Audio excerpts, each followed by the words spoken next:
Kayo po ay malugod naming tinatanggap sa pagdiriwang ng aming kapistahan sa loob ng Intramuros, lungsod ng Maynila, Kapitolyo ng bansa.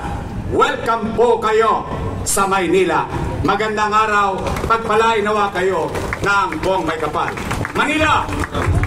God first. Thank you. Maraming salamat po. Muli po, palakpakan po. The young individuals, immigrants and OFWs, foreigners, may edad o katamtaman lang na muling nararamdaman ang kasiglahan dito sa ating Kapitol. We entered this administration with a lot of fiscal challenges. We were able to sort of surpass a lot of it because of his creativity. Napakagaling po ng ating alkalde na siyang nagmula sa Tondo, na aking naging partner rin noong 1998 nung siya ay nag-uumpisa bilang konsehal. Dahil noong panahon na yon, ako po ay nangangampanya para sa aking ama. Doon ko po nakita sa kanyang puso na alam ko magiging isang malaking tao siya balang araw. And truth be told, siya nga po ay naging isang napakagaling na Vice Mayor, 24/7, hands-on leadership style niya dito sa ating lunsod, pero may tatangos din ang ating ilong dahil ang ating alkalde ay nagtrabaho rin sa national government bilang undersecretary ng DSWD, chairman ng NRC. Alam ko excited na kayong makausap at marinig ang mensahe ng ating napakagaling, napakagwapong alkalde na si Leon Isko Moreno Dumagoso. Kaya without further ado, I would like to give the microphone to our beloved Mayor. Let us all welcome our Mayor Isko Moreno Dumagoso. Kayo. Ang hindi lumingon sa pinanggalingan ay hindi makararating sa paroroonan. I think today, unti-unti, ipinaalala natin sa mga batang Maynila kung ano tayo dati. Katulad ng mga nasambit, ng mga unang nagsalita, kanina lamang, napakalaga na patuloy ipaalala sa mga susunod na henerasyon o darating pang henerasyon na kung sino tayo, ano tayo, at saan tayo nagmula. Because that is our distinction to this world. This is one way of telling this is who we are. And we belong. Yang kalesa ay bahagi ng kasaysayan ng lungsod ng Maynila. Natutuwa ako na ang mga ahensya ng pamahalaan ngayon ay nakikipag-ugnayan na sa isa't isa.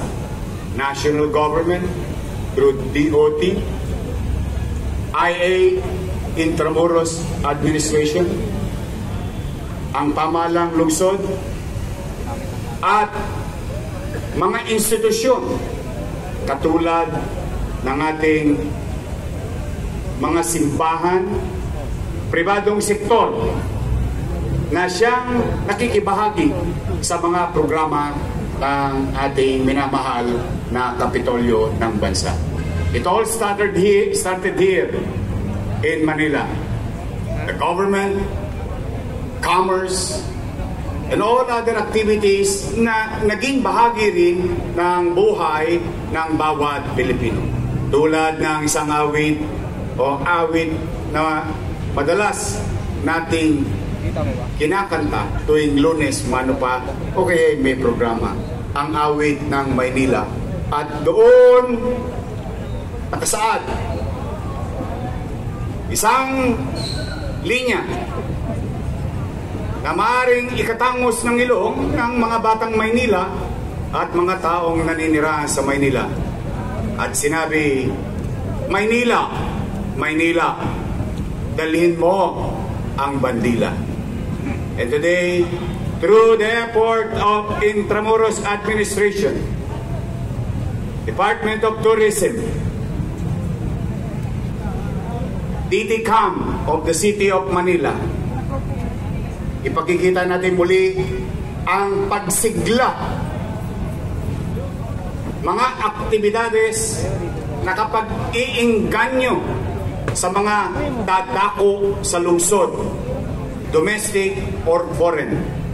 And that's why we're very happy to see the young individuals, immigrants and OFWs, foreigners, may edad o katamtaman lang na muling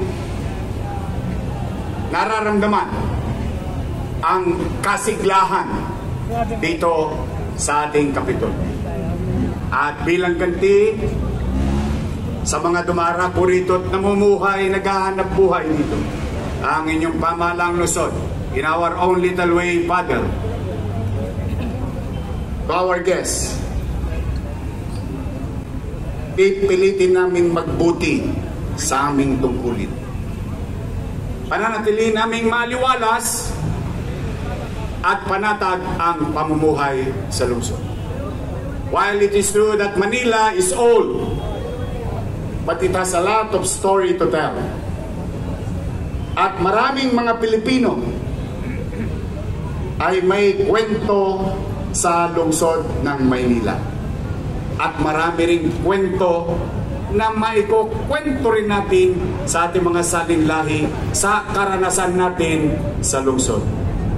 Kaya po, bilang inyong ama ng ating lungsod, nais kong i-welcome ang ating mga bisita,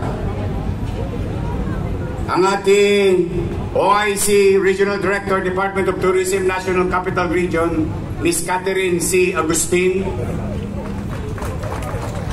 Attorney Joanne M. Padilla, Administrator, Intramuros Administration, Reverend Father Edwin Harry,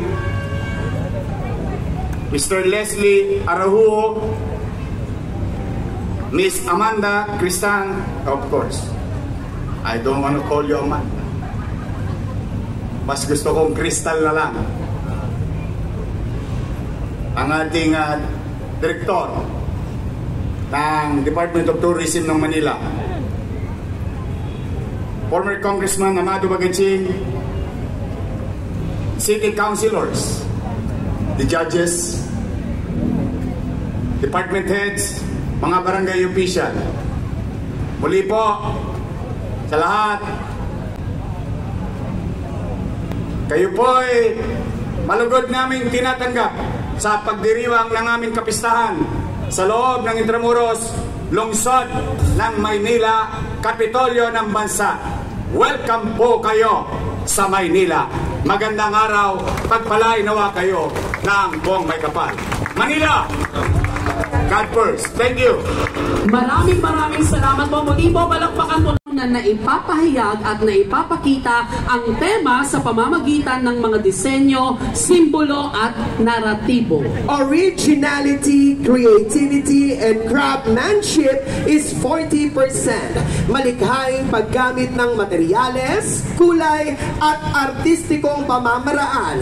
May mataas na antas ng detalye at mahusay na kalidad ng pagkakagawa. Overall impact, which is 30%. Ang disenyo ay kapansin-pansin at kaaya-ayang pagmasdan. Mahusay ang kabuang presentasyon ng kalesa. Maayos ang pagkakaayos at nakapagbibigay ng inspirasyon sa mga manonood upang pahalagahan ang temang kinakatawan for a total of 100%. Kaya nga po mga kababayan, mga kapwa ko Batang Maynila, sabay-sabay po nating salubungin ng masigabong palakpakan, syempre, ang atin pong mga kalahok. Palakpakan po natin Manila City Band.